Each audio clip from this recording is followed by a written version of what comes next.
老师，ယောက်ကလည်းယူသည်နားလည်းယူသည်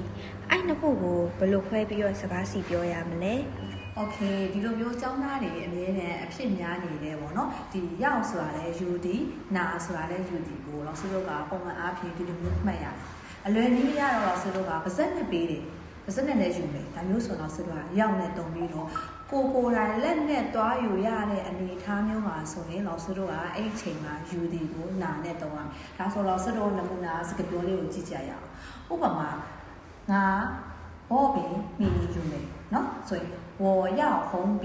လို့ပြောရတယ်အမှ我拿红笔လို့သုံးလို့မရဘူးเนาะဒါဆိုရင်နောက်တစ်ခုနာနဲ့သုံးတယ်ဆိုရင်老师တို့က你